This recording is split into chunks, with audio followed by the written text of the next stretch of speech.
नमस्कार. शोभा देशमुख किचनमध्ये आपले सर्वांचे मनापासून स्वागत करते. आज मी तुम्हाला शिळ्या पोळ्यांचा चिवडा याची रेसिपी दाखवणार आहे. तरी तुम्ही माझा व्हिडिओ शेवटपर्यंत पहा.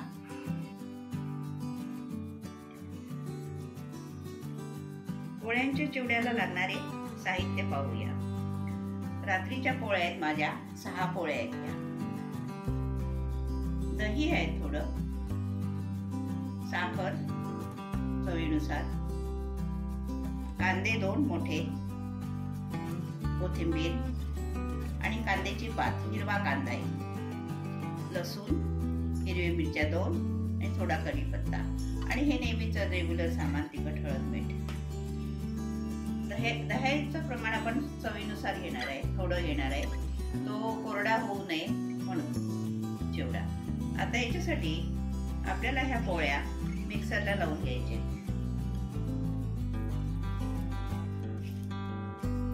ह्या अशा पोळ्या मी मिक्सरला लावून घेते.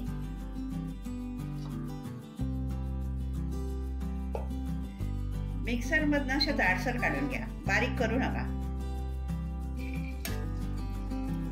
छान पोह्यासारख्या वाटल्या पाहिजे त्या. आता आपण फोडणी देऊया. कढईत मी तेल टाकते.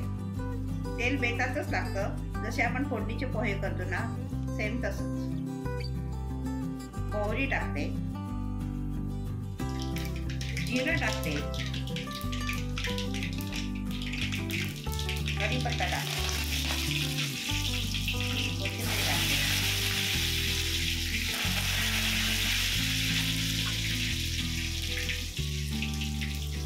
हिंग टाकते. हिंग छान भरपूर वापरा, छान करा फोडणी. लसूण टाकते, लसूण बारीक कट करून टाका. लसूण छान लालसर करून घ्या. लालसर झालेला आहे. हिरवी मिरची टाकते आणि हा कांदा टाकते. हा पातीचा कांदा मी नंतर वापरते. थोडी कोथिंबीर टाकते याच्यावर, छान होते, स्वाद छान लागतो पोळ्यांच्या चिवड्याचा. केव्हा केव्हा आपल्याकडे पोळ्या उरतात किंवा संध्याकाळी सुद्धा साठी काय भाजी करावी, अशा वेळेस दुपारच्या पोळ्या उरल्या की संध्याकाळी सुद्धा 4 वाजता तुम्ही फोडणीची पोळी करू शकता. अतिशय टेस्टी आणि हेल्दी रेसिपी आहे. रात्रीच्या पोळ्या उरल्या तर सकाळी ब्रेकफास्टला करा आणि चटकन होणारी. आता हा कांदा छान करा.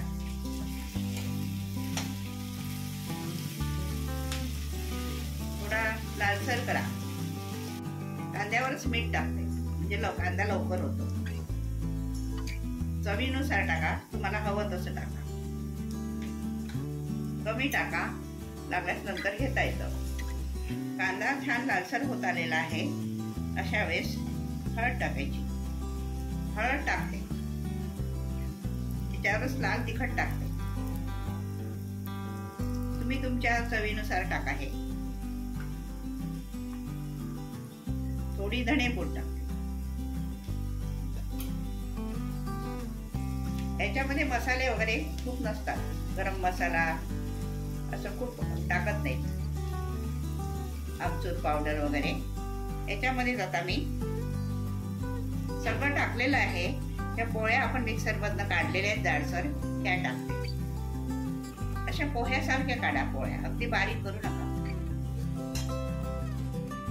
याच्यावरच मी साखर टाकते.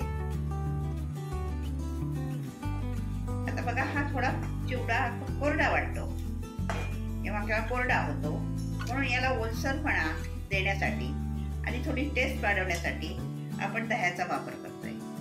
असेल तर टाका, नसेल तर थोडं ताक सुद्धा चालतं किंवा लिंबू सुद्धा तुम्ही टाकू शकता. त्यामुळे छान ओलसर होतो तो. छान मिक्स करून घ्या. आपण सगळं टाकलं याच्यामध्ये. दह्यामुळं तो ओलसरपणा आलेला आहे त्याला छान, आणि त्याला छान वाफ पण येते, कोरडा कोरडा होत नाही. आता अशा वेळेस आपण सगळं टाकलेलं आहे, फक्त आपल्याला स्टीम द्यायची आहे. आता अशा पोझिशनला आपल्याला ही कांद्याची पात टाकायची आहे. अगोदर जर टाकली असती तर त्याच्यात सगळी मिसळली असती आणि त्याचा स्वाद वेगळा वाटतो. असेल तर टाका, नसलं तरी चालतं, पण या दिवसात मिळते. खूप सुंदर वाटतं खायला. तुम्ही ओला लसूण सुद्धा याच्यात वापरू शकता, त्याची सुद्धा चव खूप छान लागते ओल्या लसणाची. हे बघा किती सुंदर दिसतंय. आता आपण याच्यात सगळं टाकलेलं आहे आणि तो ओलसर पण आहे. आपण आता कांदा टाकला ओला पातीचा. आता याच्यावर मी थोडंसं लिंबू पिळते. लिंबानी सुद्धा त्याचा स्वाद छान लागतो.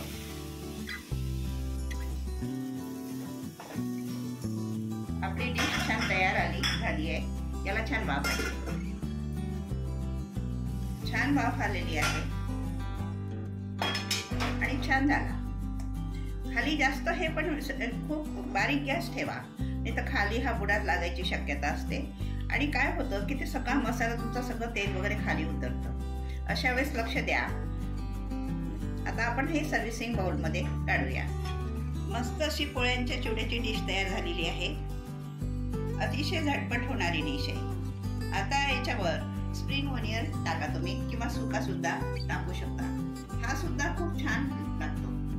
तसेच याच्यामध्ये तुम्हाला आवडत असेल तुम्ही मटार, टोमॅटो, शेंगदाणे याचा सुद्धा तुम्ही या चिवड्यामध्ये वापर करू शकता. पोळ्यांच्या चिवड्यामध्ये अशी ही उपयुक्त, टेस्टी आणि हेल्दी डिश आज मी तुम्हाला दाखवलेली आहे.